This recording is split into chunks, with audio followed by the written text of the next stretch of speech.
Good morning. How are you today? We're making this a weekly thing, aren't we? It's the Saturday morning shoot day, and welcome. No one's ever up at this hour anyway, but I'll still make these videos. Just checking in with everybody. Hope everyone's staying warm.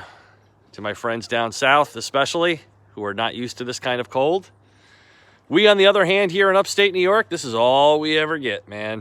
It snows every day, it's cold every day, but then again, we have the infrastructure for it. And we have salt. We have lots and lots of salt. Yes, we do. Anyway, today I am shooting the all-new 2021 GMC Yukon AT4. If you're not familiar, AT4 is one of those Denali-like sub-brands that GMC likes to create, whereas Denali is kind of an upscale thing. Good morning there, sir. The AT4 is more of an off-road thing. So I'm going to take my glove off and flip the camera here. So we've got this white AT4 with the big package in it, which brings the price to about $75,000.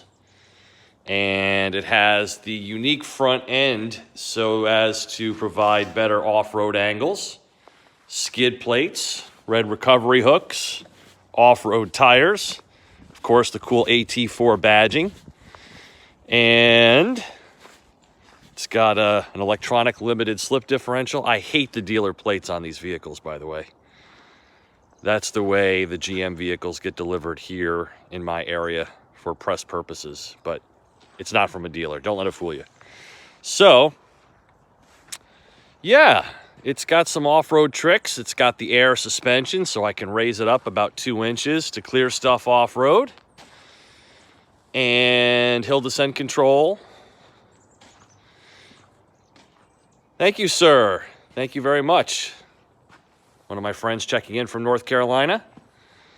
So yeah, I'm just waiting on my buddy Chris. You know Chris Little from the Limited Slip blog. He is arriving shortly to help me out this morning. It's not too bad out here right now. I mean, it's sunny, it's cold. It's probably about 20 degrees or so. Snow gently blowing off of the branches around the house here.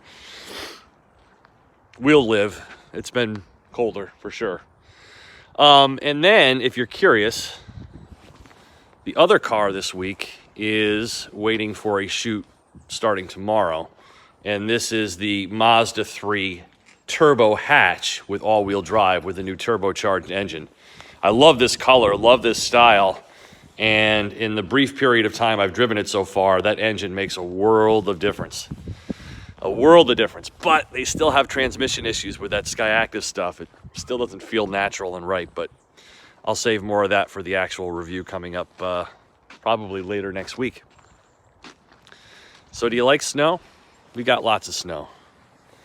Yep.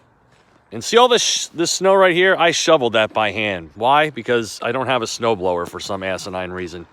But I'm going to fix that next winter because I'm just getting too old for this stuff. Can't keep shoveling.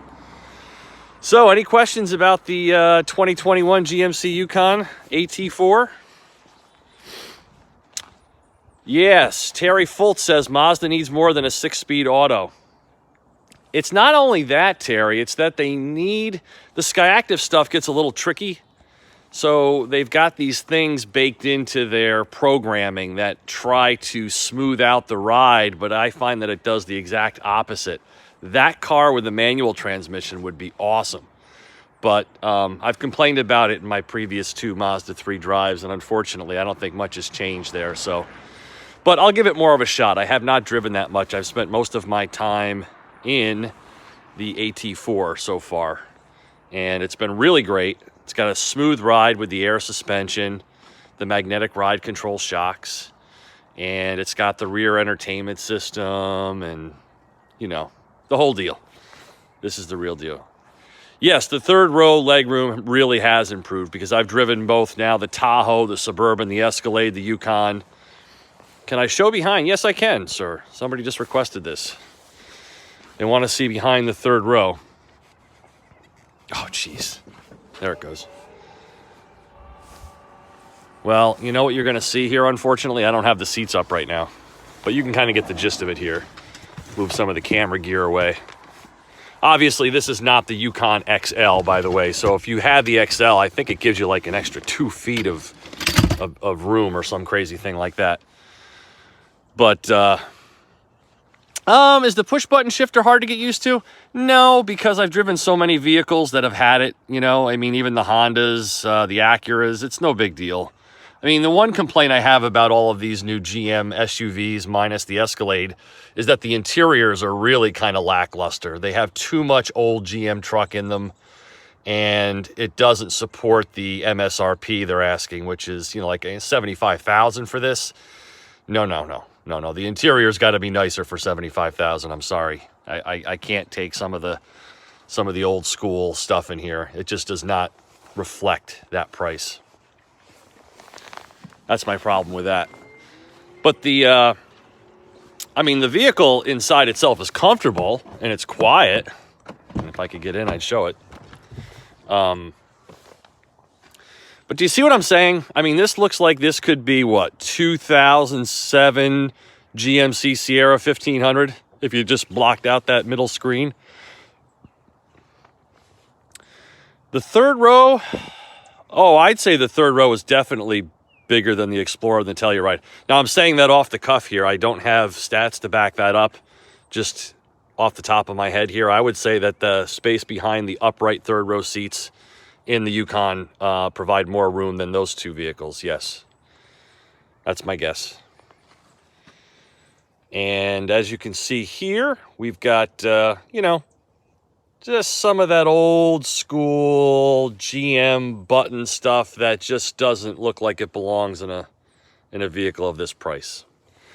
Electronics are good though. Wireless CarPlay. The charge pad's down there in the center.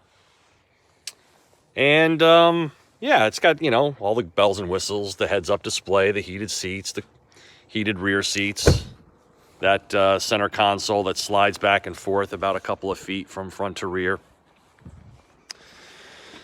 So yeah, if we hang on here long enough, if you're really bored, Chris will probably be showing up in, I don't know if he'll have his Aston Martin here today or not, but he's got a really cool collection of cars.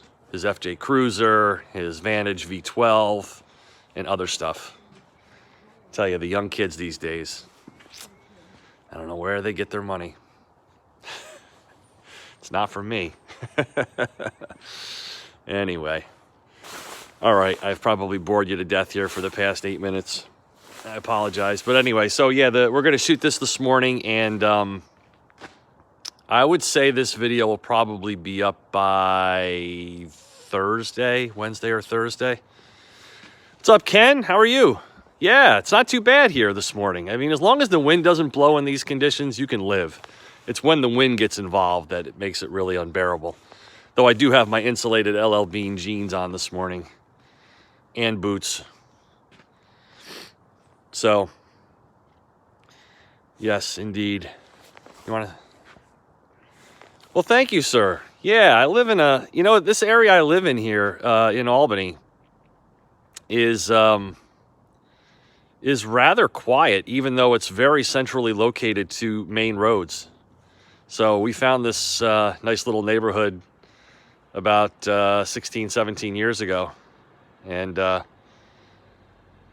what do we have here? He didn't show up in his Aston Martin he's showing up in his BMW X3M. Yeah, that's right. The kids these days, huh? Living the life. My first car was a 1978 Chevy Malibu Classic. Good morning, Chris. Good morning, Steve. You are live on YouTube right now. Yeah, I just wanted to let you know so you don't say anything crazy like you bash my viewers all the time. I just didn't want you to do it live on camera. I was saying that you might show up in an FJ, you might show up in an Aston Martin, but I was not expecting the X3M. Iconic blue X3M. Yeah, very nice. I like it. It's quite fun. So you ready to do this? Yeah, let's go. Yeah, we're going to go do some off-roading, as I was saying, and I told the little story that I open up with in this piece that I won't share right now because I don't want to ruin the whole thing, but I referred back to my first Yukon test back in '98, which ended up with the vehicle on its side. Oh, We'll try not to do that. Yeah, so I'm giving that warning right now. Let's not replicate that. That was over 20 years ago, so I've had enough of that. Okay, guys, thank you very much for checking in, and everybody stay warm, have fun. We'll see you later. Bye-bye.